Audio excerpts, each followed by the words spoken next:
Welcome back to the podcast, Vacation Rental Owner or Manager. Here we dive deep into the world of decorating short-term rentals for maximum profit. Today, we're tackling some of the most common questions I get from rental owners.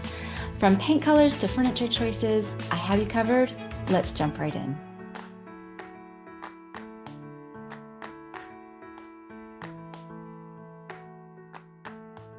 All right, let's just go ahead and tackle all of these. Now, I get a lot of questions all the time, but these are the ones that come up most frequently.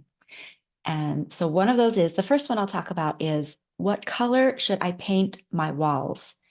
And the answer is simple: white. Why white? Because it looks clean, and clean is what potential guests want first and foremost. The specific color that I recommend most often is called White Dove, and it's a color by Benjamin Moore. It's an almost universally good white paint. It's soft, slightly warm and inviting. It is not a stark white, but it is a clean white. Now, white walls, as I mentioned, they give the impression of cleanliness and also spaciousness. And when you have your property on a listing site, that matters a whole bunch to people, whether they will click or not. However, there's a caveat. If you're painting a windowless room, steer clear of white. Without natural light, white will look drab and lifeless.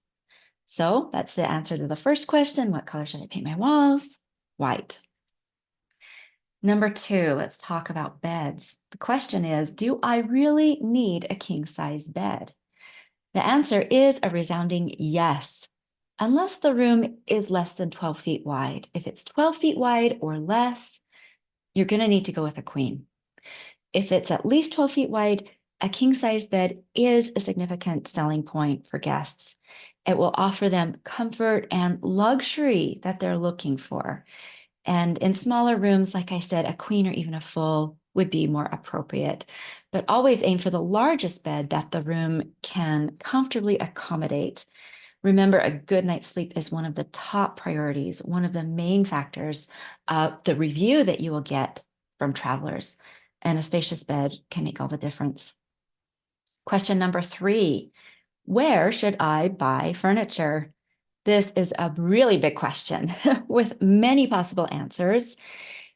I guess my go-to resources, the short answers, are Amazon and Wayfair. Because they offer such a wide range of styles and price points, their search engines are good, so it's easy to find pieces that will fit your budget and aesthetic. But don't overlook what you already have. In fact, that's really where you should start. Start with what you have and then build from there. Now, if we were talking only wood furniture, I would 100% say Facebook Marketplace. That is a treasure trove of high quality, affordable wood pieces. Just be cautious with upholstered furniture and mattresses. Don't get those used due to hygiene concerns. Okay, number four. The question is, despite my best efforts, my decorating just doesn't look right. So what's wrong?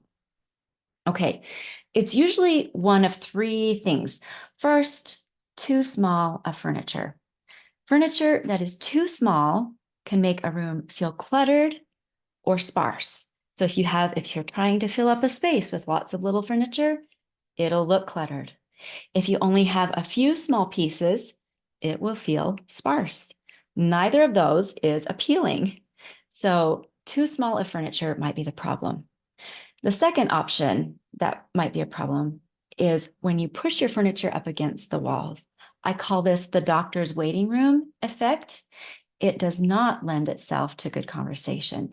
And while it might seem like it maximizes space, it actually disrupts the flow and balance of a room. So the third common problem for why your decorating just doesn't look right is a lack of balance. So an unbalanced room. And this usually happens when all the heavy furniture is pushed to one side of the room and it makes it feel lopsided. So to fix that, distribute your furniture more evenly and look overall at the room's visual weight. The fifth question I most commonly get is, how do I find the right design style? Start by considering two factors. Number one, your location. So, are you near a beach or in the mountains or out in the countryside? First, your location. Also consider the architecture of your house. A beach house, for example, lends itself to a coastal style. And a cabin in the woods, that cabin might be best with a rustic or farmhouse aesthetic. As a shortcut, match your furniture to the architectural lines of your space. Straight line furniture looks good in a house with a lot of straight lines and hard corners. Curvy furniture complements a home with more organic, flowing, curvy lines, like a lot of moldings. And this approach will ensure that your decor feels cohesive and intentional. There really is a lot that goes into picking a good design style, but I hope that those will be a good starting point for you. And that's all for today's quick little episode. I hope you found these tips helpful and that they will inspire you to fix what might ever be wrong in your short-term rental. And remember, great decor makes a significant difference to your rental's appeal and profitability. If you have any more questions or need some personalized advice, don't hesitate to reach out. The best way to me is through my website, vrdecor.co. That's VR as in vacation rental, decor.co. Thanks for tuning in. Thank you for joining in on Step Up Your STR. Please take just 30 seconds to like, review, and subscribe.